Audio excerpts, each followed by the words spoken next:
रानी चिड़िया का छोटा सा परिवार था जिसमें रानी चिड़िया और उसके 2 बच्चे थे।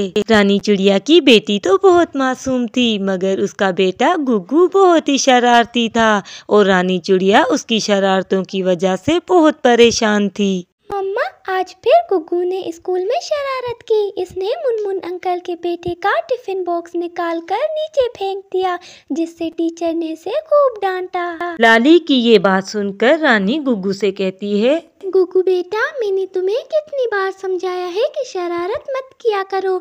मैं तुम्हारी शरारत की वजह से किसी दिन मुश्किल में ना फंस जाऊं। नहीं मम्मा, मैंने कोई भी शरारत नहीं की। ये लाली तो झूठ बोल रही है, आप इसकी बात का यकीन कर लेती हैं। यूं गुग्गू अपनी मम्मा के सामने अपनी शरारतों से साफ मुकर जाता है। एक दिन कबूतरी नदी किनारे पानी भरने आती है। पास ही दरख्त पर बैठा गुग्गू कबूतरी को पानी भरते हुए देख लेता है तो इसके दिमाग में एक शरारत सूझती है। अरे वो कबूतरी चाची पानी भरने आई है, आज तो मैं इनका पानी से भरा हुआ मटका फोड़ देता हूँ, बड़ा ही मजा आएगा। और जब कबूतरी नदी से पानी भरकर जाने लगती है तो गुग्गू अचानक से एक बड़ा सा पत्थर उसके मटके को मार देता है, जिससे उसका मटका टूट जाता है।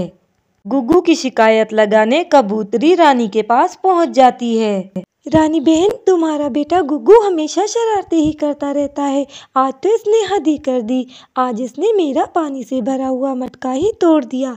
मेरे पास तो एक ही मटका था, अब बताओ मैं क्या करूं? बहन, आप परेशान मत हो, गुग्गू आए तो मैं उससे पूछती हूँ। नहीं रानी बहन, मैं कुछ भी सुनना नहीं चाहती, मुझे तो बस नया मटका चाहिए।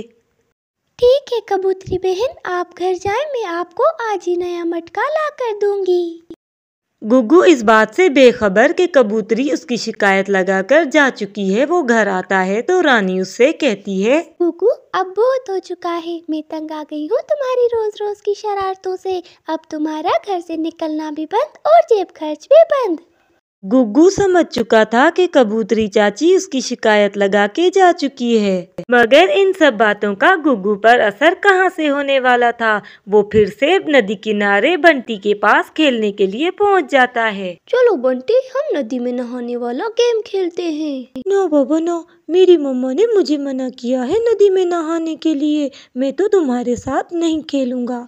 इतना सुनते ही गुग्गू को बहुत गुस्सा आ जाता है और वो बंटी को नदी में धक्का दे देता है, जिससे बंटी पानी में गिर जाता है। नदी में गिरने की वजह से बंटी को चोट आ जाती है और उसकी टांग टूट जाती है। कालू कौवे को गुग्गू पर बहुत गुस्सा था।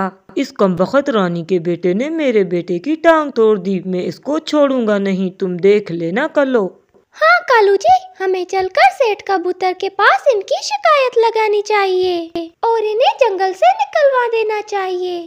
फिर वो पक्षी सेठ कबूतर के पास जमा हो जाते हैं। सेठ कबूतर, रानी चिड़िया के बच्चों ने तो जंगल के सब पक्षियों का जीना हराम कर दिया है, और तो और ये रानी भी कुछ कम नहीं, इसने अपने बच्चों की तरबियत अच्छे से नहीं की, और तो और कल इसने मेरे बेटे बंटी की टांग ही तोड़ दी। अगर आपने इन्हें कुछ भी नहीं कहा तो ये किसी की जान भी ले सकते हैं। कल्लो की बात सुनने के बाद कबूतर रानी चिड़िया से कहता है, रानी चिड़िया, क्या कल्लो ठीक कह रही है? क्या वाकई तुम्हारे बेटे गुग्गू ने के बेटे की टांग तोड़ दी? सेठ जी, मैं मानती हूँ ये मेरे बेटे गुग्गू की गलती है, मगर ये इल्जाम है कि मैं इसे कुछ नहीं कहती और मैंने अपने बच्चों की तरबियत अच्छे से नहीं की। और फिर यहाँ पर कबूतरी को भी बात करने का मौका मिल जाता है। कल्लो बिल्कुल ठीक कह रही है सेठ जी, अभी कुछ दिन पहले इस रानी के बेटे ने मेरा भी मटका तोड़ दिया था।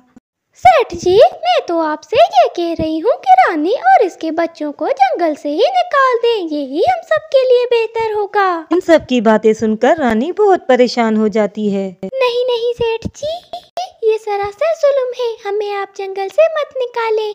मैं आपसे वादा करती हूँ कि आज के बाद हमारी तरफ से किसी को भी कोई परेशानी नहीं होगी, और गुग्गू की तरफ से मैं आप सबसे माफी मांगती हूँ। गुग्गू ये सब बातें सुनकर बहुत ही शर्मिंदा हो रहा था और उसे इस बात का बहुत अफसोस हो रहा था कि उसी की वजह से उसकी मम्मा की इतनी बेइज्जती हो रही है।